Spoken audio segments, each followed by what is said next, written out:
Alors le crime organisé, c'est une vieille histoire, hein, presque aussi ancienne que nos sociétés. Déjà, avant la Révolution, il y avait ce qu'on appelait des chauffeurs, qui étaient des groupes structurés dans le temps, qui commettaient des infractions qu'on imagine. Puis on a vu apparaître d'autres types de groupes, comme l'Escarpe à Paris au XIXe siècle, à tel point d'ailleurs que la législation s'en est préoccupée très tôt, puisque dès 1810, on a une législation sur l'association de malfaiteurs.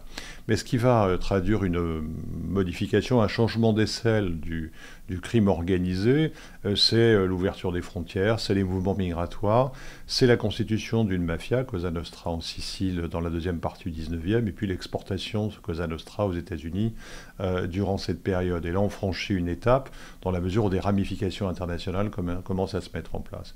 Et puis, évidemment, là, le crime organisé va prendre une dimension à chaque fois plus importante au fil des décennies, mais on assiste depuis quelques années à une évolution extrêmement spectaculaire qui fait que le crime organisé, aujourd'hui, à travers ce qu'il représente, est susceptible de jouer un rôle géopolitique, c'est-à-dire n'est plus simplement la volonté de capter des profits de manière illicite, mais une capacité aussi à peser sur le fonctionnement des États, sur le fonctionnement des systèmes politiques, sur l'équilibre des démocraties.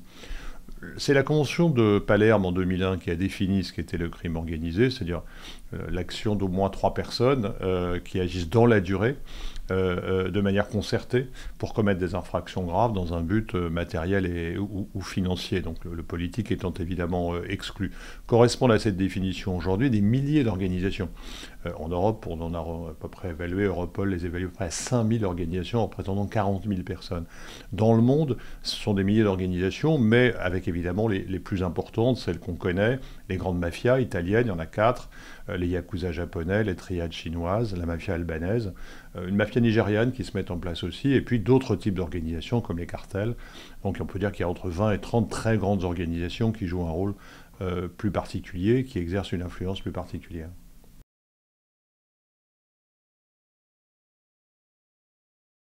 Alors il est en progression spectaculaire, c'est-à-dire que depuis 20 ans, on assiste à une évolution très importante du crime organisé, du crime transnational commis par des organisations hiérarchisées, structurées.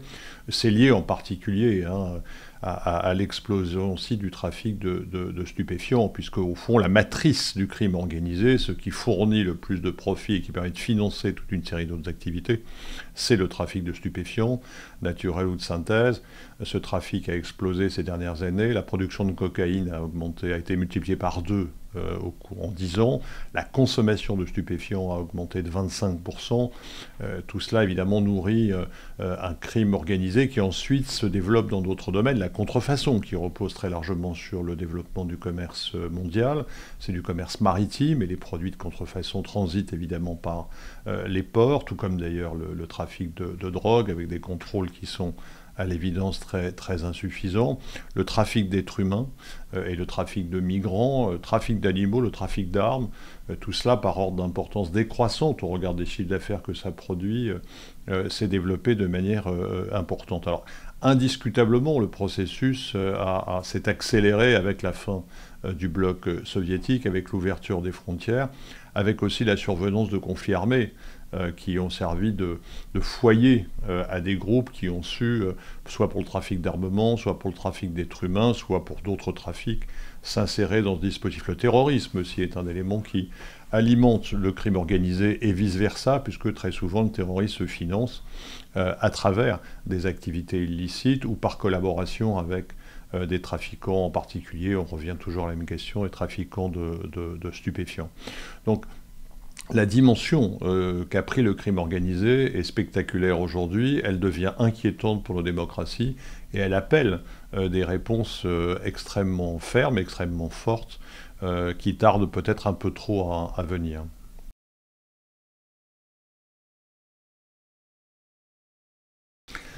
Alors, le crime organisé a toujours un temps d'avance. Ce sont des organisations qui sont, bien que structurées et hiérarchisées le plus souvent, qui sont très, très, très flexibles, qui savent s'adapter, qui savent utiliser aussi les nouvelles technologies.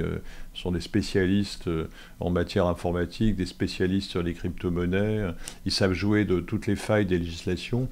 La question centrale, d'ailleurs, de ce point de vue, étant le blanchiment, parce que tout cet argent, pour pouvoir être utilisé, on évalue près à 2000 milliards de dollars. Alors, c'est une évaluation, on doit mouiller, parce qu'on n'a pas de moyen de savoir exactement ce qu'il en est. On évalue à 2000 milliards de dollars par an le chiffre d'affaires du crime organisé. On voit que ça donne des moyens d'influence. Mais cet argent, pour être utilisé, doit pouvoir être réinvesti dans l'économie légale. Et pour cela, les criminels utilisent les mêmes techniques sophistiquées qu'utilisent ceux qui font de l'optimisation, de la dissimulation fiscale, passent par les mêmes canaux, les paradis fiscaux, souvent les mêmes services bancaires. Bref, le cœur de l'action des États pourrait être centré sur la lutte contre le blanchiment, ce qui suppose évidemment des moyens fiscaux et d'investigation en matière fiscale très, très importants. Le deuxième étage, c'est évidemment la coopération en matière de renseignement, coopération en matière d'investigation et de poursuite. Les conventions internationales servent à cela, c'est-à-dire qu'elles donnent une base juridique commune. C'est le cas de la Convention de Palerme, elle est importante pour cela. Elle a été ratifiée par la quasi-totalité des États existants aujourd'hui, plus de 190. Elle donne une définition commune de la criminalité organisée. Mais la coopération, elle bute évidemment sur les problèmes de souveraineté des États. Il faut que les polices coopèrent, il faut que les justices coopèrent, ce n'est pas toujours simple. Et comme je l'indiquais, il y a souvent des décalages. Alors Europol, Interpol servent aussi à cela, permettent des échanges d'informations et aussi des investigations et des poursuites qui peuvent produire des résultats.